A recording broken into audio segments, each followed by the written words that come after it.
If you've been trying to figure out the best time to visit Zion National Park, I'm going to save you a lot of time right now. Hot take, there is no perfect time to visit Zion. Yet, there is a perfect time for you. And one of the biggest mistakes people make when planning a Zion trip is picking their dates based on one random blog or one person's opinion without understanding how dramatically this park changes throughout the year. Because Zion in July, completely different experience than Zion in January. And even spring versus fall, those are not created equal. So I'm going to walk you through exactly what it's like to visit Zion in each of the four seasons, what the weather feels like, what the crowds are like, what trail conditions you can expect, and the biggest mistake people make in each season. And I'll share exactly when I would go if I could only pick one time. First, let's start with spring, which is roughly March through May. Spring in Zion is honestly a bit of a wild card. This is when snow is melting at higher elevations, which means the Virgin River is running fast and cold. And that directly impacts one of the most popular hikes in the park, the Narrows. And here's the key thing a lot of people don't realize. The Narrows often closes in the spring due to high water flow. So if hiking the Narrows is high on your list, spring can be a little bit of a gamble. Weather-wise, you're looking at mild temperatures during the day, usually somewhere in the 60s to 80s, but it can swing quickly. You might get sunshine one day and rain the next. Crowds are also starting to ramp up, especially during spring break season. Now, the upside, the park is beautiful. You have greener landscapes, flowing waterfalls, and it feels really alive compared to the drier months. But the big mistake people make in spring is assuming everything is open and accessible, especially the Narrows. If that hike is a must-do for you, I would not blindly book a spring trip without checking conditions. Next up is summer, which is peak season, June through August. And I can personally speak to this one because I visited in early July. I stayed with my dog Molly in my RV in Hurricane, Utah. And let me tell you, summer in Zion is an experience. First, yes, it is hot, like really hot. We're talking daytime temperatures often over 100 degrees, especially in July and August. And because Zion Canyon is surrounded by those massive rock walls, the heat just kind of sits there. So if you're planning to hike, especially something exposed like Angel's Landing, you're starting early, like sunrise early. The other thing that comes with the summer, crowds. This is peak travel season. Kids are out of school, Zion is on everyone's bucket list now, and the park is busy. Parking fills early, shuttle lines can get long, and it's just a high energy, high traffic time. Now, one benefit of summer is that the Narrows is usually open and the water is warmer compared to spring. Yet you also have to watch for afternoon thunderstorms and flash flood risk, which is no joke in a slot canyon.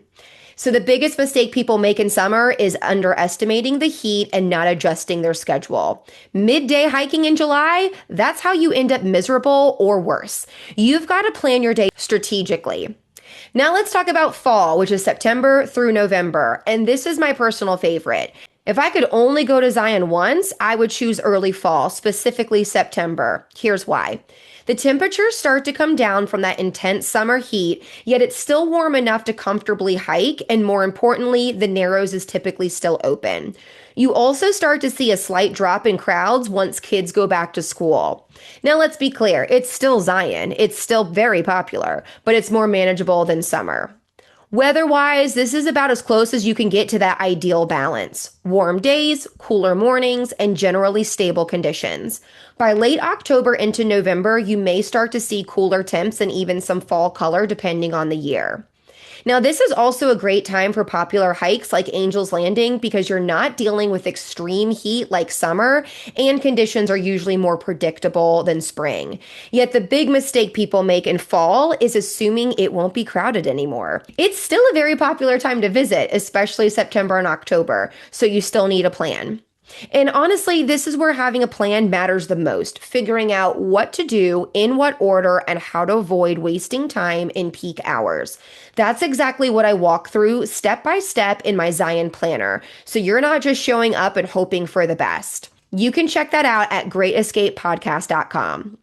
Now, finally, let's talk about winter, which is December through February. And this is the most underrated season in Zion. It's a completely different vibe. Crowds drop significantly, and for the first time, you might actually feel like you have parts of the park to yourself.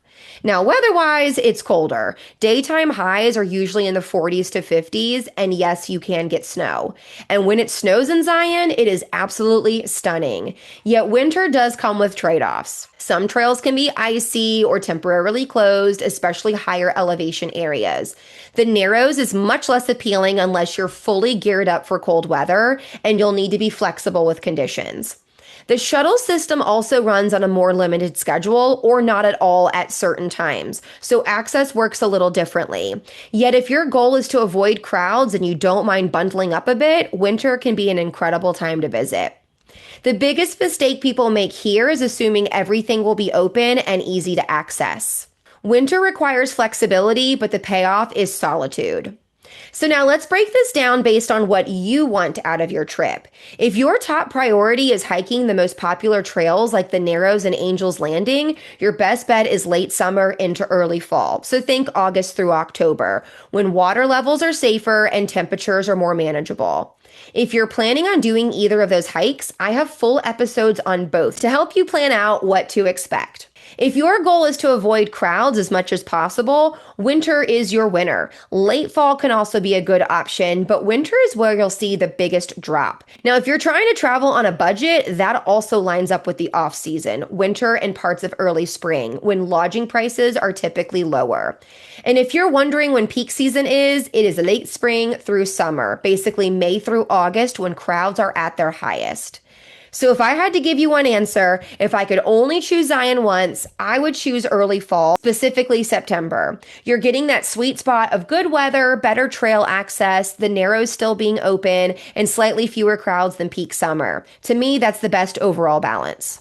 If you're in the early stages of planning, not just Zion, but other national parks too, make sure to grab my National Park Starter Guide at www.greatescapepodcast.com.